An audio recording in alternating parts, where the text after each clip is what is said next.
on Hollywood Boulevard tonight.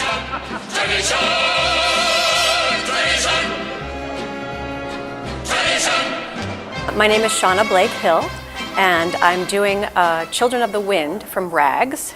Flames are on the hillside, blood is in the streets. Anyone who's even tried to be part of Broadway or tried to be on the stage would know what kind of fortitude you need to have to pick yourself up and keep moving. We're children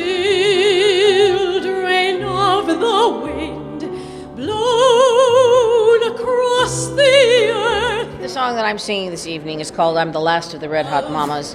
'Cause I'm the last of the Red Hot Mamas. From a show that I wrote about the life of Sophie Tucker. Today, it's a return to One Night Only, a production I've done for the last 10 years. We tell a story. Each year we tell a story, whether it's Rodgers and Hammerstein or about the Jewish history of Broadway. Do you realize that most of the musicals on Broadway were composed by Jewish men?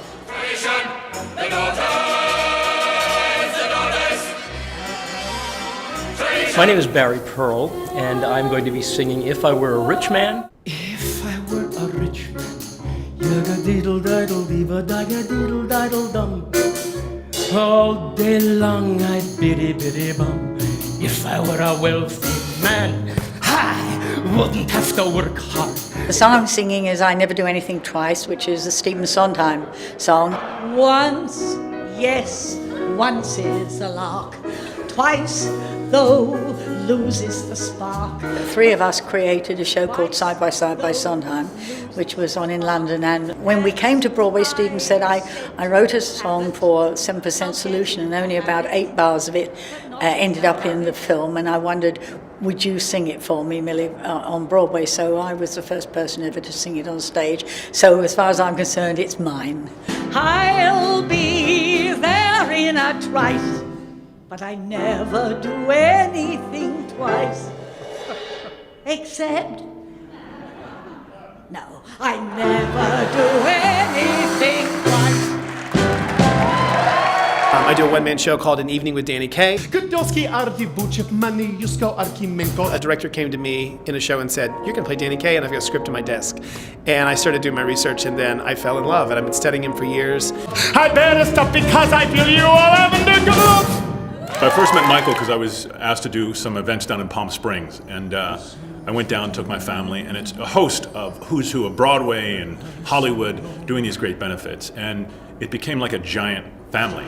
This is the moment when all I have done, all of the dreaming, scheming, and screaming become one. So anytime Michael asked me to do something, we all do it. Well, Michael called me in New York and said, "Hey, we're going to do One Night Only in LA at the Pantages. Would you be interested?" And I said, "Would I ever?" It's a pleasure to see Hal Linden again. He still sounds great. I'm doing from the Rothschilds called In My Own Lifetime. I think the only person other than me who recorded it was Sammy Davis Jr. In my own lifetime, I want to see the walls come down, and then I'll rest. And one time when I saw Sammy, he said, "I'm singing your song, kid." In my own lifetime.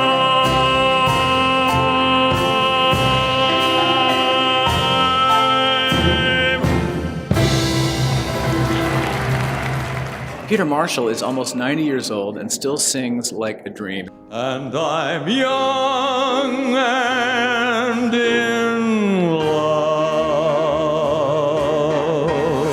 It's a glorious night to keep this show alive, this wonderful music, with these great performers who I adore.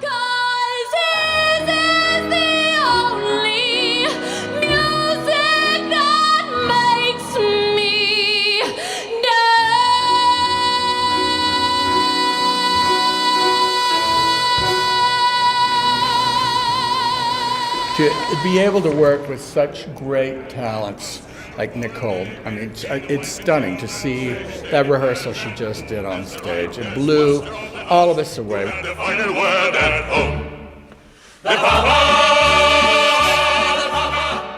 The Actors Fund is truly an incredible organization. It's called the Actors Fund, but actually they take care of all kinds of people in the business, including musicians. We have, 16, 17 performers singing one song, and we'll raise a few bucks tonight, which is wonderful for us. It's so much fun to do, and then so good for the Actors Fund. We actually help people all over the country, from the desert in Palm Springs to Los Angeles to New York. It's wonderful that the Actors Fund is going to help them because they help so many thousands of actors through housing, bereavement counseling, psychological counseling, with medical needs.